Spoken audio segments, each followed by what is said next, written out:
Hi there, this is Dominic Steele, and over this Christmas week here in Australia, we're not going to bring you a live edition of The Pastor's Heart. Instead, we're bringing you one of the highlight editions, one of the editions that really got people talking during 2018. And this week, we're going to feature a discussion with Jenni Woodhouse about how to pastor well to people with difficult personalities.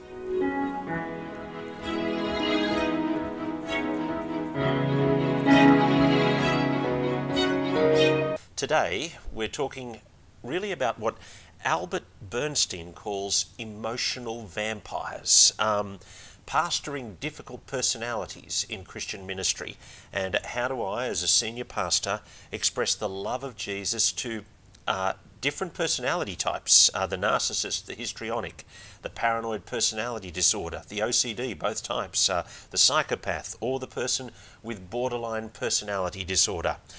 There are people within the church community that consume much more than their fair share of everyone's time, energy, and particularly the senior pastor's time. Now, Jenni Woodhouse is a former chaplain to the Professional Standards Department of the Anglican Church in Sydney. She's now a chaplain with the Church Missionary Society in New South Wales. She is somebody with lots of experience at dealing with the hardest pastoral cases. She's with me this afternoon on The Pastor's Heart. Thanks for joining us, Jenni. My pleasure. Now, we have a stack of questions. What do you look for? How do you respond? How do you recognise? But first of all, we might just start with, what are these different personality disorders? Yes, very good question. I'll explain it particularly with a medical model. Yeah. Let me start by saying there are generally two schools of thought with this whole area. There are those who think, oh look, everybody's personality is just everybody's personality. Don't put labels on personalities. Yeah. That's just destructive. It's destructive for the person. You put them in a box, that's no good. I understand that. Then at the other extreme, there's the medical model, which is actually listed out in the Diagnostic Statistical Manual, which is like the Bible for psychologists and psychiatrists. And so they have listed and categorised with symptoms 10 different personality disorders. So really, we need to keep thinking. Human beings are human beings. Personally, you are who you are. But we do need some way of thinking about someone's personality and how it impacts upon their personal relationships. So a personality disorder is where someone's personality negatively impacts on most, if not all, of their relationships. So basically it's things like they've got distorted thinking patterns, and they've got like problematic emotional responses. They've got an inability to regulate their emotions somehow, and all of these cause interpersonal difficulties, really. So that's what we're talking about when we're talking about a disorder. Everybody has some sort of personality. I'm guessing there's a spectrum. Do you know? Yes. We all share some of the narcissism that's out there and some of the paranoia that's out there. What we're talking about is folks for whom this is either very difficult and distressing for themselves, or very difficult and distressing for all those around them. Right. So okay. So recognising and responding. So when am I just finding I don't get on with you, and when is it you actually have a problem? Yes. Very good question. There's in the DSM, and I'll stick to this because it's kind of helpful to see a broad overview of what we're talking about with personality disorders. So the DSM-5 has three main kind of clusters, if you like, of personality types that can become extremely difficult. And one cluster is like the odd, the eccentric person. You know? So they're things, they're really like paranoid personality disorder, or schizoid or schizotypal personality disorder. So schizoid is quite detached, no wish to engage socially. Schizotypal is great difficulty in engaging with other people. Yeah. So, and paranoia is, well, it's self-explanatory. The second cluster are around really dramatic, erratic sort of behaviour that's really hard to think why anybody would behave that way. Those are things like your typical narcissistic personality disorder, or histrionic personality disorder, something like that. Antisocial is one of those.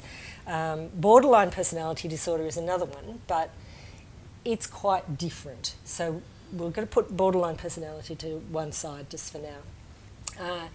Then the third cluster are really you're anxious and fearful folks, so avoidant personality disorder. I'm not going anywhere near anybody because it's just excruciatingly painful to try and relate. Or dependent personality disorder, which is, well, as it sounds, always dependent on other people. Or histrionic personality disorder, which is everything is a disaster. Yeah. So they're the major types. When we're talking about what folks am I likely to come across within a church, it's the middle type that will cause you the most problems. The middle type being? The dramatic, the erratic. So narcissistic personality disorder, or the other ones are histrionic, antisocial, and borderline, basically. So, and the main ones that are problematic for a pastor. I guess I've got two issues. One is I actually want to love that person well, and the other is I just don't want it to take up 98% of my time. Do you know? And so, how do I? What's your advice for me there? Well, it kind of depends on what we're talking about. Yeah. Okay, so if you're talking about a narcissistic personality disorder, even within that, everyone has a touch of narcissism. All of us do. How much is it impacting on interpersonal relationships? So we're talking here down the end of the scale where this is actually negatively impacting on most of my relationships. Mm-hmm. Narcissism isn't necessarily everybody has to look at me, I am the best, I'm the king of the world, why aren't you all paying homage to me? That's an extreme and more rare form of narcissism. Narcissism is more likely to show itself in I'm the one that can understand the nuances around here in this church, and I'm the one that you should be listening to because I'm the one that's able to pick up everything, and why aren't you listening to me? Because actually I'm the important one here. If you could just listen to me. And so people might start listening to him or her, and then that just feeds it. The more you listen, the more it feeds this. And I'm imagining when you've got that person, some people will listen. Absolutely. And some won't. And so if you start to act against somebody, say, I don't want to give you more time, I don't want to give you more platform, then other kind of supporter people will push back on you on that. Absolutely. It gets a little more complicated because, particularly with narcissism, also with the antisocial one as well, and the histrionic, there are two types of people in the world. There are the people that think the way I think and believe what I do, and we're all normal. And then there's those people who might have a different perspective, although there's not a concept of a different perspective. It's just, this is how it is. Therefore, if you have a different perspective, because there's no concept of such a thing, you're obviously saying something negative or opposite to me in order to undermine me, or in order to attack me or show me up. So therefore, the two types of people in the world are us and those people who are my enemies. Let's go to some of our questions that have come in on Facebook. We've got one from Ben Pakula, who's asking, to what extent does a history of relational breakdown signify the possibility of a personality disorder? For example, if somebody sees somebody with a history of people falling out of friendships, is that a big indicator of personality disorder, or is it more subtle than that? Yeah. It's a pretty good indicator. That I've just had a string of relational breakdowns. Yeah, it's quite a good indicator of a personality disorder. there are not... It's around this concept of having another perspective, or seeing the world in black and white. So if you're consistently falling out of friendship or out of relationship with people, it's probably because they've gone into the black camp. So they've either challenged you on something, or they've said they've got another perspective, and therefore I can't be friends anymore. So, you know, everybody gets into conflict. Mm-hmm. We all get into conflict. You worry if someone's in conflict again and again and again and again and again. Mm-hmm. So what do you do, senior pastor? What do I do when I kind of realise we've got that person, and what's my strategy? Yeah. Well, first of all, you won't notice it for quite some time.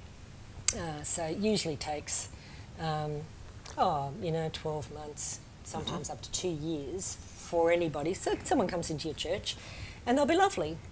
They'll be lovely because you haven't challenged them on anything yet. Yep. So they'll be great. And they'll, probably be keen to do things and get to know you, etc., etc. They might be married and their spouse won't say anything to you. So you'll get into this pattern slowly but surely, like a frog in a pot, get into a way of relating to someone with that kind of erratic, dramatic personality disorder, that you start to pick up that you're being manipulated, that you're being that there are now eggshells developing in this relationship. Yep. You start to pick that up about a year down the track, or maybe 2 years down the track, and by then it's a bit, well, now what do I do? Because I can't just kind of go chop this relationship off, and I can't challenge this person anymore because the consequences are too awful. Yeah. Because if you do make a challenge, they fight you and fight you and fight you, and you get 3-page emails and 4-page emails. Speaking from experience, Dominic. Yes, that's exactly. And the emails over what actually was the most minor of slights. That's it. Mostly, you can't actually tell what you've even done or said. Yeah. So it's called crazy making in lots of the books, because they have such a different perspective on the world. We can all talk about something that we all agree on, but as soon as you kind of label something, that might not be how they would label it, and therefore, because you've labelled it, suddenly you've attacked them. Yeah. Now, everybody labels it that way. What have I said? What have I done? But they've, meanwhile, exploded. So, once you've recognised that actually I'm in this, what are they doing to my head? What are they doing to other people's heads? You can usually pick up that you're in it, probably after everyone else around you has picked up that you're in it. And it's also, the crazy making takes, as usual, a little bit of truth and a lot of rewriting of history on their part. So they come back to you, it sounds a little bit true. No, we didn't agree on that yesterday. What are you talking about, Dominic? We didn't agree on that yesterday. And you think, oh, I thought we did agree on that. I must have got that wrong. And so if you're in kind of the normal range of personality, you're willing to think, I've got it wrong, maybe he's got it right. Then after a while you'll pick up that, actually, no, why am I always the one that is getting it wrong? So how do you... And it's going to get escalated to you as the senior pastor. And probably start with you, it's narcissism. Yeah. And so as I think back about the times when I've been involved in these complex things, it ends up dominating all of my kind of discretionary thought time. Do you know, thinking, how do I manage this complex person? Yes. And I'm spending all my discretionary thought time on that, not on all the other things that would be productive for the gospel. Yes. And so how do I discipline myself to think about the things that are productive for the gospel and not all on this one? Once you recognise that you're spending all your productive thought time on this, and it's things like, if I can just explain it to him in this way, or if I can just get him in this mood and explain it that way, he'll get it. Yeah. Or if I just tell him that other people are affected, he'll get it. Yeah. But he won't. No. So he won't. So rule number one is realising that someone with this type of personality disorder is not going to change. will never understand they have a personality disorder because actually it's everybody else's problem, not mine. And so recognising that means taking a step back and working out how you can support that person in the church in the way, some of the ways that they can be helped, whilst maintaining your own distance from them as much as you possibly can. So getting a support. It's almost a group damage you. control strategy. Oh, absolutely. Okay. Absolutely, yeah. So if you've got, great, some good leaders in the church, leading good Bible studies or something like that, you could get a little team of 4 or 5 people, male or female, around explaining the issue and asking them to take a lot of to be the emotional punching bag for that person, and take the pressure off you to have to be that emotional punching bag for them. Mm-hmm. So that is probably the only, I've been thinking about personality disorders for 30 years, and that's the only thing that really seems to work for a minister in a congregation trying to have this person as part of their congregation, wanting to include them and love them, without pouring inordinate amounts of time and energy down into a black hole. And is it going to be the case that they're going to be in your congregation, consume lots of emotional energy and time, and then 2 years spit you out, leave in high dudgeon, and move on to the next church, and then do it all again? Or is that Probably. too much of a net? Okay, I was going to say, is that too much of a negative take? No, that's pretty realistic. Right. Yeah. I mean, that does seem, though, I mean, it feels like is it just kind of something that goes with the territory then? Do you know, as part of leading the people of God, you've got to deal with the fact that there's going to be this kind of recurring hassle going on? Yeah. It is, and there'll always be someone in every congregation who has some sort of personality disorder that impacts on their interpersonal relationships. Okay, well, I'm going to go to Cameron Griffith's question now then, because Cameron's asked, I'm not sure if this is part of the area you want to discuss, but I'm interested to hear how Jenni seeks to not just negotiate around these difficult people, but how to try to fulfill or fill their needs with Jesus. Now that's really calling us to be positive. Is there a way to do that? I'll give you my gut feel. Yeah, please. My gut feel is, of course you want to fill their needs with Jesus, but you try to minister to them in the group where it's not more expensive time. Yes. Yeah. Whereas because it's the individual time that's really expensive. Yes. Do you know? Yeah. But what's your take? What's your... my thought automatically goes to the word needs. And so what are the needs of someone with a narcissistic, histrionic, antisocial personality type? Their needs are, it's usually coming from a terrible, empty, starting place. There's nothing to me. I'm inadequate. I shouldn't exist. And so that generally leads over time through childhood and into adulthood to one of these kind of personality types. And so the needs are endless within someone with this type of personality. So the only way that those needs can be met is with Jesus. It's the only way they can be met. Those needs can't be met anywhere else, because all their social interactions are a desperate attempt to be important, to be worthy, to be valued. It's not a nice way to live. You don't want to live in that head. So actually being able to change the way we look at someone with one of these personalities is helpful. We would probably end up after 18 months or 2 years of this kind of draining on us, thinking, I can't stand this person. Every time the phone rings, oh no, it's going to be him. We need to actually change the way we relate and respond. So we need to be looking at that person and thinking. So for example, if you have someone in the congregation who has an IQ of say 70, you're not going to ask them to do certain sort of things because they can't. We know that. Okay, right, they're unable to, and we can get that. Or if someone comes in a wheelchair, we're not going to ask them to get up and walk up the front. We can see that, we understand that. Well, it's like that with a personality disorder. We need to see someone with a personality disorder as being incapable of relating the way that most people would relate. And therefore it's not my fault.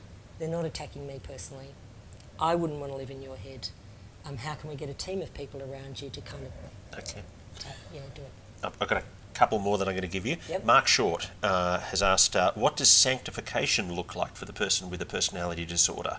How do we establish reasonable expectations of what Christian maturing looks like and communicate them to that person? So, because I mean, you do in principle want people to be growing to be more like Jesus. Yeah, you do.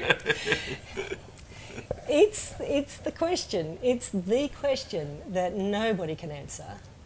That, if you've lived with someone with a personality disorder, the constant question is does he know he's lying, or does he think he's telling the truth? Yeah, I'm just thinking about a guy I've been dealing with, and that's been my question, because he said something in front of 7 of us, and we all responded together because of what he said, and now he's written saying, I didn't do that, I didn't say that. And I think, what's going on? Yeah, that's it, crazy making. There it is, in action. So it's, you just, how do you work that out? And so either they're really, really wicked and just lying and rewriting history all the time for their own ends, or they generally don't know. They genuinely don't know. And if they genuinely don't know, how can you actually confront them with sinful behaviour? Then you confront them and say, do you know that you lie all the time? Do you know that you rewrite history all the time?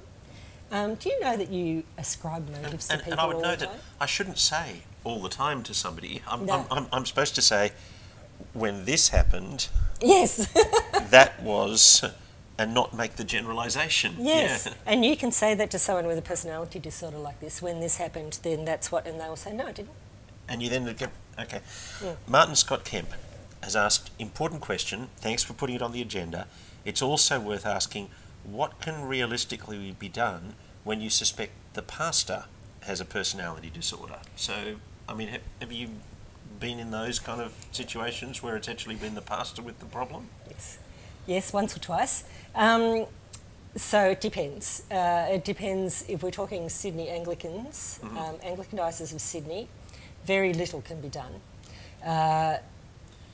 Because the only way you can remove a senior minister in our denomination is because of immorality, or there are kind of very complex ways of removal, you mean? Yes, you can remove them by a tribunal. Yeah. But they're not doing anything that goes to a tribunal, generally speaking. They're just dividing the church into two. And half the people can think, this man is totally mad. His expectations of everyone are out of proportion. He never listens. Everything he said, he has to be right all the time. He has no pastoral skills. And the other half, well, probably less than half actually, have never challenged him, and so he's wonderful with them. And so they think, what are you talking about? No, he's fine. And so a congregation usually gets divided. The other way you can remove a minister in the Anglican Diocese of Sydney is to just leave the church. Yeah. So the whole congregation leaves, or everyone stops giving money.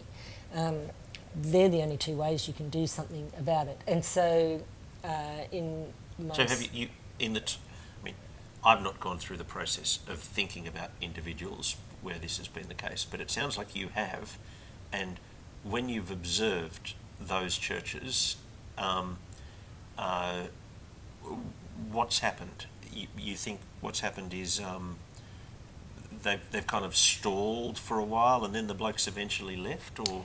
Yeah, what's happened? Yes, a number of things have happened.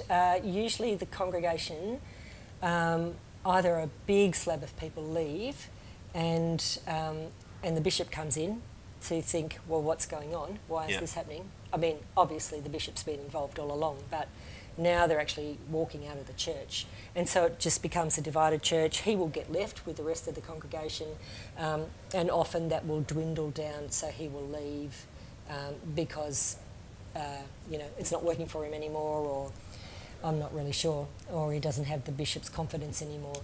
But usually the entire congregation suffers a lot before anything happens if the rector has this type of personality disorder. Well, kind of on that, we have a question from Gordon Cheng, and he says, asking for a friend, wink, I'm a pastor with a narcissistic personality disorder. What are some objective indicators that something is seriously wrong? What should I do? What should those around me do? Is anybody actually going to ask that question? Do you know? No. I'll chat to Gordon about this a bit later. And he says he's asking for someone else, does he? Right. No, because if you have a narcissistic, histrionic, antisocial personality disorder, there'll be no way that you will think, oh gosh, I have a personality disorder. What should I do? They're not the problem. It's the people around them that are the problem, and they will let everybody else know around them how terrible they are. So if somebody says to you, I have a narcissistic personality disorder, what should I do? You should say, go home and sleep it off, because you actually can't possibly have a narcissistic personality disorder. Because if you did, you wouldn't see it in yourself. You wouldn't be asking that question. Right, yeah. Okay. The only one that's different is the borderline personality disorder. Yeah, let's do borderline in a second. But first I just want to do a question from Darren Middleton, who's asked, what about, do you have any pastoral advice on managing someone who won't seek mental health assistance or take medications during psychotic episodes where they're delusional, paranoid, possibly bipolar? In his situation, it wouldn't be unusual to receive 20 frenzied emails, texts or phone calls in a few days during such an episode. Yeah. That's not personality disorders. So there are two types of issues with personalities. We're talking personality disorders. That's mental illness, where all of those sorts of things are dealt with by medication. Personality disorders, no such thing as medication for a personality disorder. So they're two very different things. Sure. So with a case, if someone's delusional, psychotic, or paranoid in that sense, and they're not willing to seek medication, you can't force them to do anything like that. It's probably just a matter of attempting to, when they are well enough, sit down with them and talk through what actually happened, and see if you can put in place with them an agreement that next time this happens, I'm calling an ambulance, or next time this happens, I'm coming to pick you up to take you to the police, or whatever it is that might work for that person. But you'd have to get someone when they're well enough to be able to realise, and they'll realise when they're well, oh, I see, that didn't work, sorry about that. Next time I start to do that, then yes, I agree that you can call an ambulance. I suppose I'd just add to that one little thought. I'll bounce it off you. This has been one of my little strategies.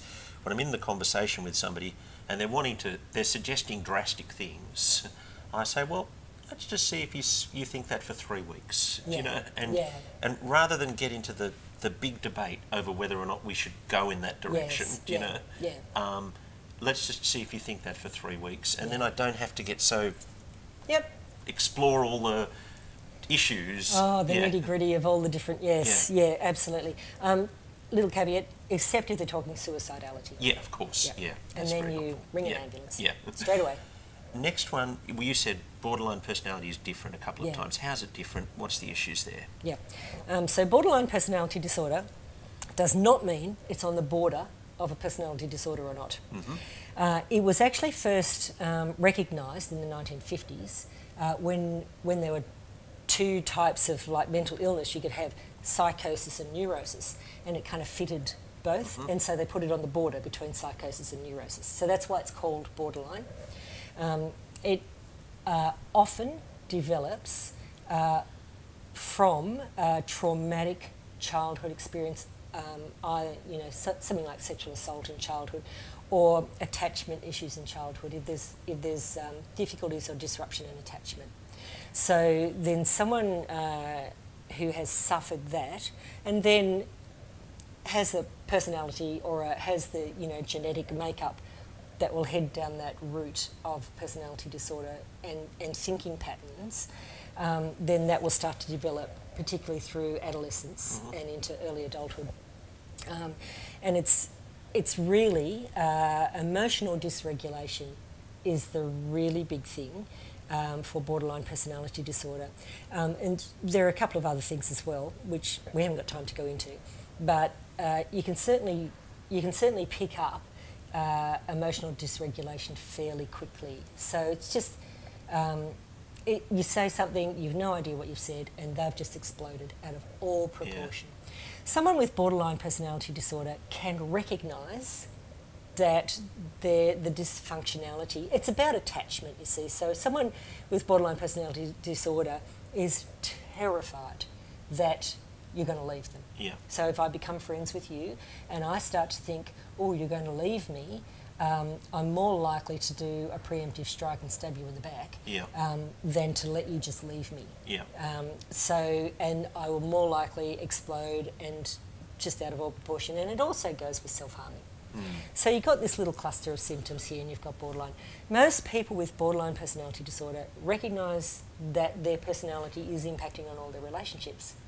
Most people with borderline are able to take themselves off for help, be diagnosed as borderline, and be able to say, I've got borderline personality. Yeah. And there's also a therapeutic approach, which has proven over years to be quite helpful with borderline personality. Yeah. Now, as we do the pastor's heart, we talk about your heart. And so I'm just thinking, tell us what God has done with your heart as you've dealt with all of these different people over such a long period of time. I've been in 2 fairly significant relationships, 2 different people over the years, who one was narcissistic and paranoid personality disorder, and the other was a borderline personality disorder, and both of them extremely full on, and both of them I got caught in before I realised it, and kind of found myself stuck in this relationship. And it's been, it's terrifying to think, because I thought it was me for so many years, because they're very convincing at explaining just how this is your fault and not my fault. Very convincing. And so when someone comes along and says, oh, they've got narcissistic personality, or they've got borderline, then believe them, because you're usually the last one to pick it up, because you're so kind of enmeshed and entangled in this friendship. And so over the years I've looked back over that and thought, how can I be so stupid to get caught up in this stupid friendship? I'm the professional in this area. And this person's manipulated me into this. But actually realising that what's inside that person, I don't want to, that would be really hard to live with. And so someone with a personality disorder just evokes compassion in me. And I pray and pray and pray for these 2 people all the time, that they will be, that they'll find Jesus, that they'll have eternal life, so that we can see who they're really meant to be. And yeah, I guess it's changing, isn't it, from just being annoyed and angry with someone who wants to manipulate you and control you, into having an overwhelming compassion that that's a hard place to live, being so desperate to feel wanted and valued all the time. Jenni Woodhouse, thanks very much for talking to us this afternoon. It's a pleasure. Yeah. Thank you for having me. My guest has been Jenni Woodhouse on the Pastor's Heart. Of course, Jenni, a chaplain with the Church Missionary Society, New South Wales, a former chaplain with the Sydney Anglican Church's Professional Standards Department. Now, next week on the Pastor's Heart, we're going to be talking the senior pastor and pornography. And Marshall Ballantyne Jones is going to be my guest. He's doing a PhD on that topic, well, on pornography and the Christian. And we'll be asking him to share some of his thoughts, some of his research, some of his early conclusions on that subject.